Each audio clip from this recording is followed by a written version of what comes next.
विद्विषावहै मा विद्विषावहै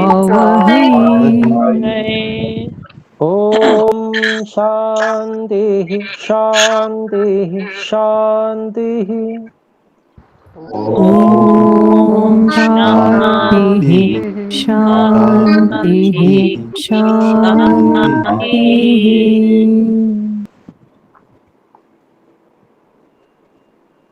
ओम जी, हम पिछली कक्षा में जो आहार है और उसमें जो रसना इंद्रिय का अतियोग, मिथ्यायोग और अयोग है, उस विषय में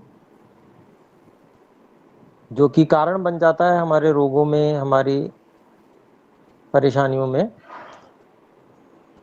तो उनमें किस प्रकार से हम क्या-क्या सावधानी रखें, क्या-क्या हम आहारों के विषय में जानकारी रखें, उसके विषय में हम बात कर रहे थे। तो आहार की प्रकृति हमको जाननी चाहिए, कैसा है वो, भारी है, हल्का है वगैरह। फिर ऐसे ही कारण भी जानना चाहिए, उसमें कैसे कैसे संस्कार किया जाता है और उसे कौन से संस्कार से कैसे गुण में परिवर्तन आ जाता है, ये हमें जानकारी चाहिए। फिर आहार द्रव्यों के संयोग के विषय में भी हमें पता होना चाहिए कि कौन से संयोग से क्या गुण विशेष आता है, किससे हानिकारक होता है संयोग से, किससे लाभदायक होता है। और राशि हमें ज्ञात होना चाहिए, परिमाण, मात्रा। तो एक सही मात्रा में हम जब किसी भी आहार द्रव्य का उपयोग करते हैं या पूरे भोजन का भी उपयोग हम एक निश्चित मात्रा में करते हैं जो हमें अनुकूल होती है, जो हमें पच जाती है आसानी से, तो हम स्वस्थ रहते हैं। ऐसे ही औषधियों के विषय में भी 2 प्रकार बताए गए। ऐसे आहार द्रव्यों के विषय में भी हम समझ सकते हैं कौन से आहार द्रव्य हैं जो, अगर मान लीजिए हमारे पास विकल्प नहीं है, हमारे पास में कोई आहार द्रव्य विशेष ही है जो भारी ही है, अब खाना भी है, वही खाना है, उसी से ऊर्जा प्राप्त करनी है, तो क्या करेंगे?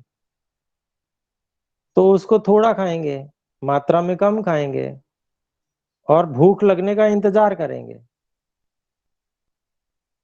वो शरीर में हल्कापन आ जाएगा, फिर उसके बाद में जब ऊर्जा बन जाएगी शरीर में और भूख भी लगेगी, तो हम फिर से उसका आहार द्रव्य का सेवन कर लेंगे। यद्यपि तो वैसे तो सब विकल्प रहते हैं हमारे पास में, मैंने लेकिन एक उदाहरण, तो मात्रा के ऊपर अपना विशेष ध्यान रहना चाहिए। मतलब इकट्ठा हम खा लें भोजन या हम कम मात्रा में खाएँ, ये हमें निर्धारण करना होगा। ऐसे ही औषध के विषय में भी एक पूरे प्रमाण में मात्रा को औषधि की मात्रा को लिया जाता है। एक बहुत छोटी-छोटी मात्रा ली जाती है। जैसे अणु तेल का विधान है वसंत ऋतु में, तो जैसे तोला भर नासिका में डाला जाएगा, तो तोला भर का मतलब जो है बहुत ज़्यादा हो गया, 16 ग्राम के लगभग हो गया। तो इतना तेल एक साथ डालना, तो बड़ी मात्रा हो गई, पूरी मात्रा हो गई। फिर उसका प्रयोग, उसका प्रभाव, जो भी उसकी विधि है, विधान है, वैद्य पास में होना चाहिए। तो जो बड़ी मात्रा है, उस मात्रा को वैद्य के निर्देश में ही उपयोग में लाया जा सकता है। छोटी-छोटी मात्राएँ अणु तेल की मान लीजिए 2-2 बूंद, 1 बूंद इस नासिका में, 1 बूंद इस नासिका में सोते समय डाल के सो गए। ये छोटी-छोटी मात्राएँ हम प्रतिदिन भी ले सकते हैं।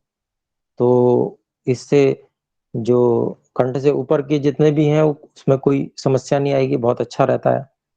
तो इस तरह से राशि, फिर है देश।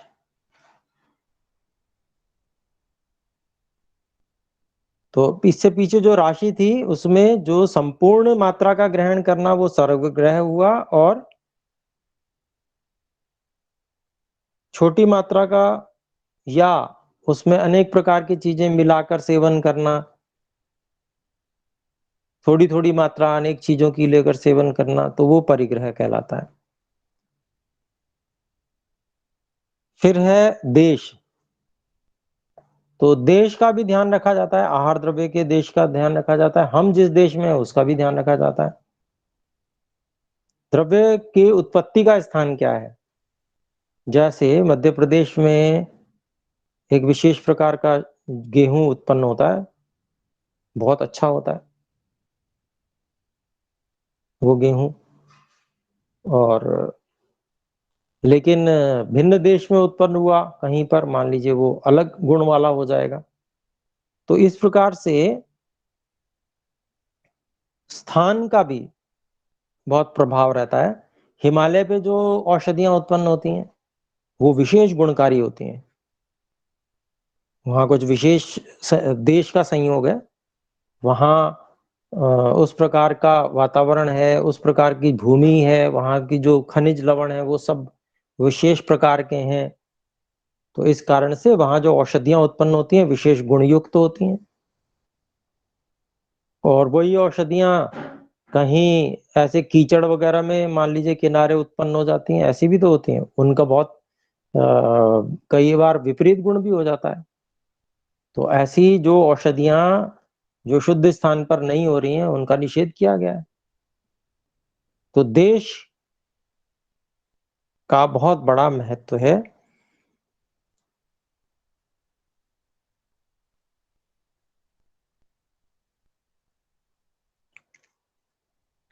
मरुस्थल मान लीजिए है, जैसे इधर आपका गुजरात और राजस्थान में मरुस्थल है, वहां पर भी जगह जगह मतलब थोड़ी थोड़ी औषधियां उत्पन्न हो जाती हैं, उनका स्वभाव बहुत हल्का होता है। हिमालय की औषधि होगी बहुत गुणकारी होगी, लेकिन भारी भी बहुत होगी। रेगिस्तान में उत्पन्न औषधि होगी कम गुणकारी होगी, लेकिन बहुत हल्की होगी, पचने में हल्की। तो ये अंतर आ जाता है स्थान स्थान का। औषधि वही होगी, लेकिन कहाँ उत्पन्न हुई है इसका बहुत बड़ा अंतर पड़ता है।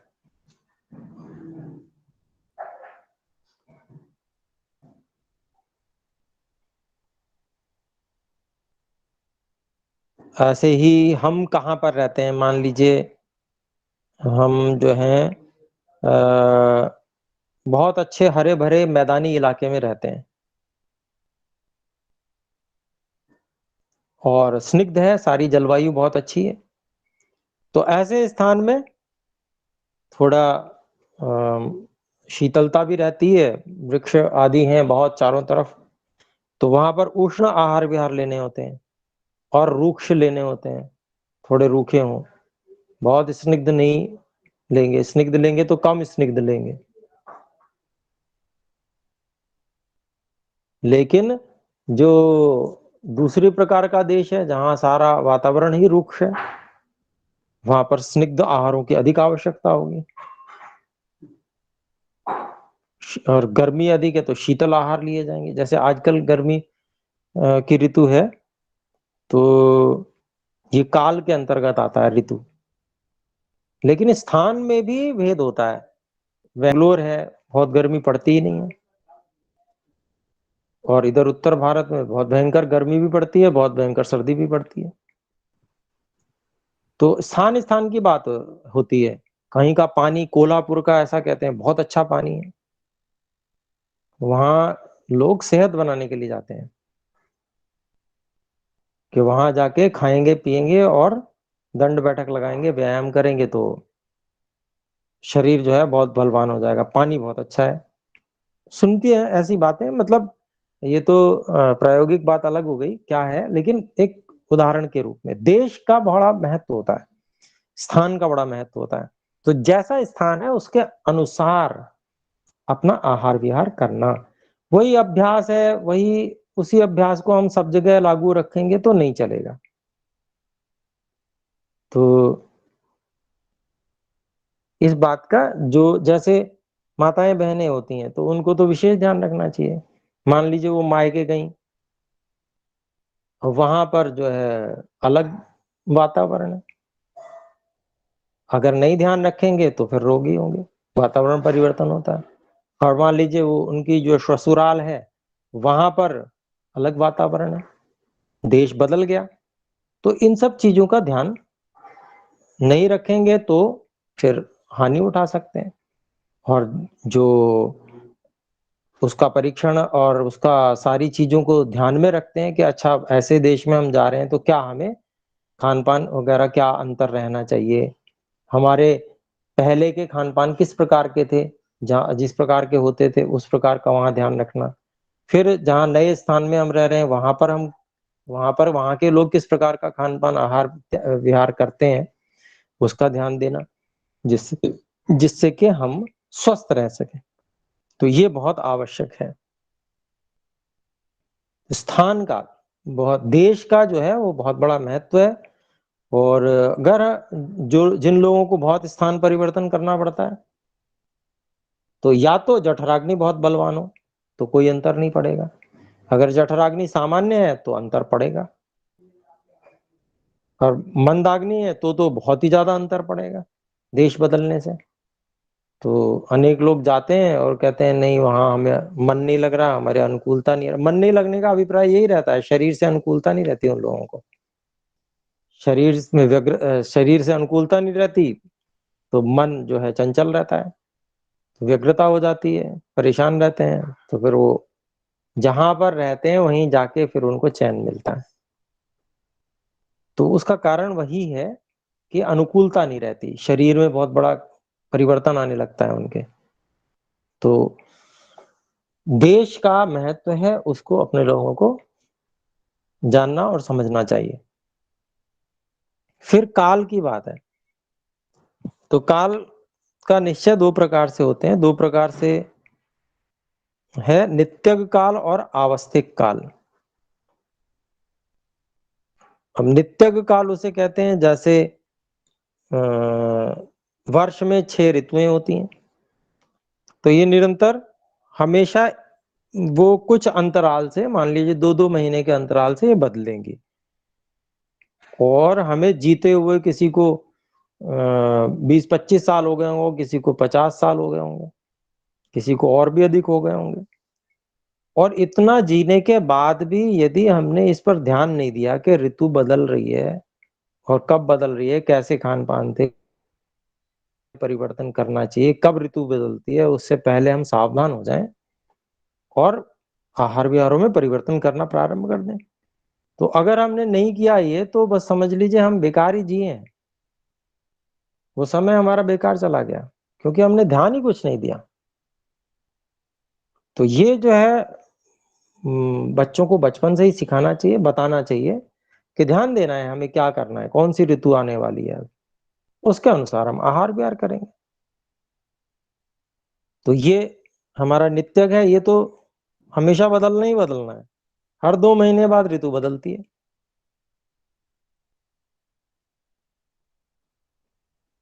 और आवस्थिक काल विकार जो होते हैं, वो जैसे कुछ रोग आदि के माध्यम से हो सकते हैं।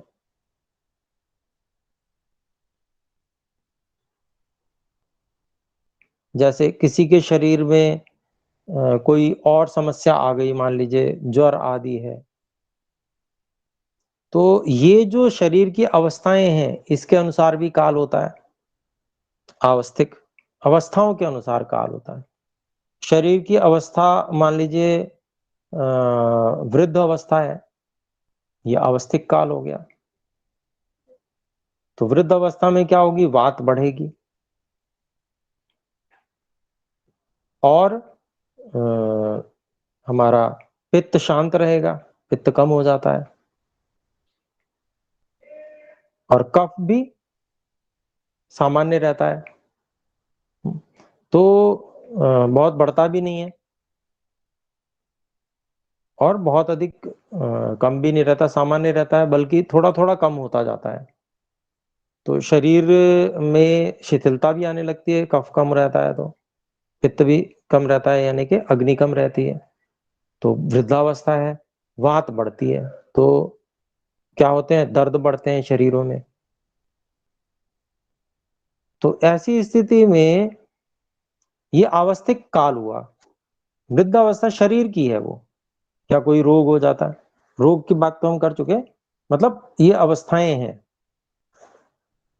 युवावस्था में पित्त तीव्र रहता है, कफ भी रहता है प्रधान, और वात जो है वो ज्यादा नहीं बढ़ती। ऐसे ही बाल्यावस्था में कफ प्रधान रहता है। तो अवस्थिक काल है ये।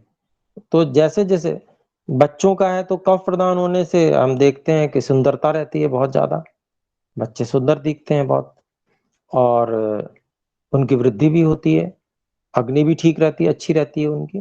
कफ प्रधान होता है लेकिन जठराग्नि भी बढ़िया होती है, शरीर बढ़ता है, वात का प्रभाव ज्यादा नहीं रहता है।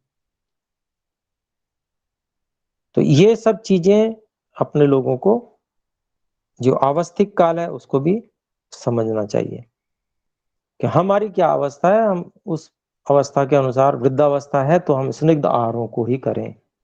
वात अधिक है, वात बढ़ेगी अगर हम स्निग्ध आहार नहीं करेंगे। कुछ अग्निवर्धक आहार भी रहने चाहिए जिससे जठराग्नि को हम बढ़ा सकें। जठराग्नि बढ़ेगी तो परेशानियां कम रहेंगी।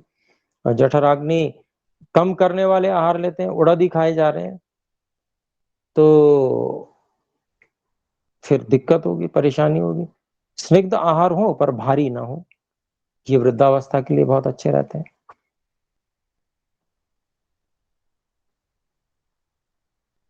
फिर अगली बात कहते हैं उपयोग संस्था। जो 8 बातें थी उनमें से काल, देश, राशि, देश, काल, ये हम अभी किया हमने। उसके बाद है उपयोग संस्था। उपयोग संस्था मतलब उपयोग के नियम है।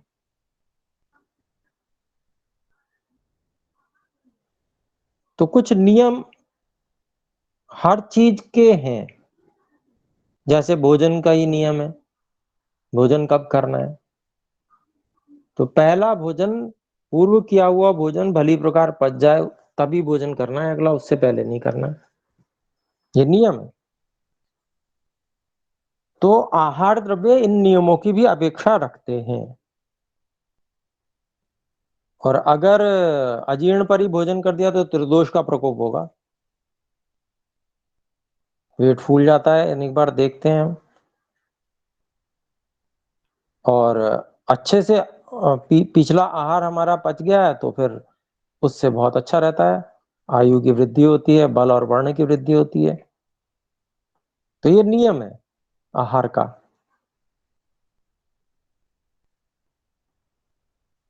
तो ऐसे जो नियम है सभी विषयों के, जो नियम है, भोजन के विषय में हो गया, ऐसे व्यायाम का नियम हो गया, ठीक है, और कब करना है, कितनी मात्रा में करना है, ये सब हम चर्चा पहले कर भी चुके हैं।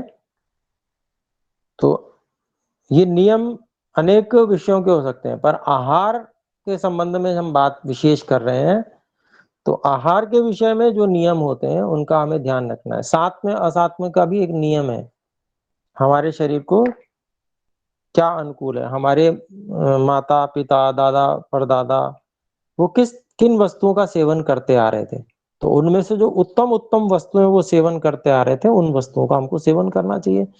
और साथ में होते हुए भी जो हानिकारक पदार्थ हैं, भले ही वो साथ में है और हमारे दादा परदादा भी उसका सेवन करते आ रहे थे, उनको छोड़ देना चाहिए। क्योंकि अग्नि जब तक बलवान रहती है तब तक वो साथ में रहते हैं, और नहीं तो जैसे ही अग्नि बलवान नहीं होती वही आहार बहुत हानि पहुंचाते हैं। तो एक रीता वार्ष्णेय जी का हाथ खड़ा हो रहा है, पूछ सकते हैं, बोले। आचार्य जी ओम। जी बोले। आचार्य जी, जैसे आपने कहा कि वसंत ऋतु में अणु तेल नाक में डाल सकते हैं, तो जी। अब जैसे ग्रीष्म ऋतु है और ना जुकाम हो जाए तो अणु तेल डाला जाता है नाक में या कोई और तेल? हाँ जी, नाक में डालने के लिए 2 ही तेल मुख्य रहते हैं। एक तो षड्बिंदु तेल है और एक अणु तेल है। तो इनकी कम-कम मात्रा ये तो पूरे साल डाली जा सकती है। 1-1, 2-2 बूंद रात्रि में सोते समय। अच्छा, जुकाम है तो उसमें है ना अणु तेल और षड्बिंदु कोई भी चल सकता है। हाँ जी, बिल्कुल डाल सकते हैं। और सरसों का तेल? हाँ जी, तेल तो सभी डाल सकते हैं, पर जब जो औषधि गुण युक्त है उसमें विशेषता आती है। तेल तो वैसे सभी वातनाशक रहते हैं, स्निग्ध होते हैं, उष्ण भी होते हैं। ठीक है। जी आचार्य जी, धन्यवाद। तो अगली बात करते हैं, देखिए उपयोक्ता। तो 8वां जो नियम आहार के विषय में है, वो है उपयोक्ता। उपयोक्ता जो आहार को खाने वाला व्यक्ति है।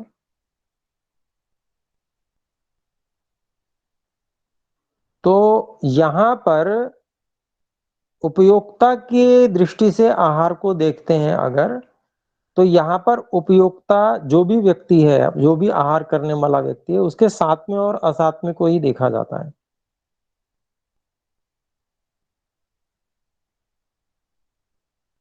सात्विक का अभिप्राय होता है जिन चीजों का हमें अभ्यास है। अनेक लोगों को दही खाने का ही अभ्यास होता है, 12 महीने दही खाते हैं, तो वो अभ्यास गलत है। उसमें से जो सही है वो कर लेना चाहिए, और शेष उस जो अभ्यास है उसमें उसको ठीक करना चाहिए। रात्रि को बिल्कुल ही बंद कर दें, बिल्कुल ही ना खावें दही। दिन में अगर खाते हैं तो उसको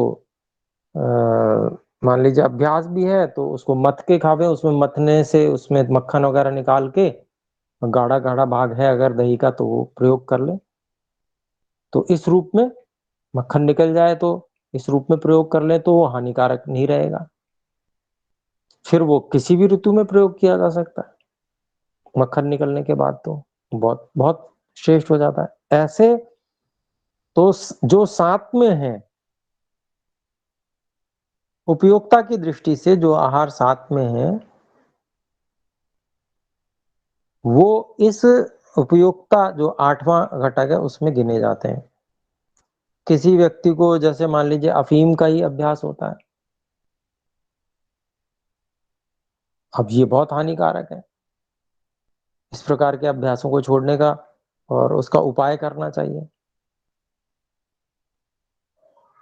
कितने ही लोग हैं जो खैनी खाते हैं, अभ्यास होता है, वो भी गलत है। उससे कैंसर आदि बहुत सारी बीमारियां हो जाती हैं, अनेक प्रकार की परेशानियां हो जाती हैं।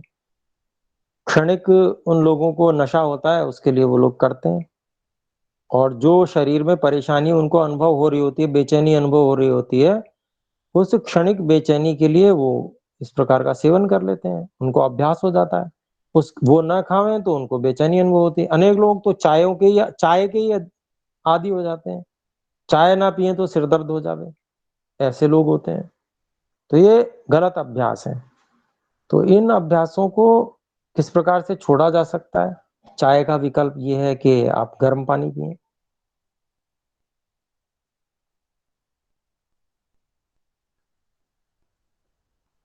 गर्म पानी पिएंगे तो अगर मान लीजिए मीठा पीने का अभ्यास है तो चाय छोड़ दें।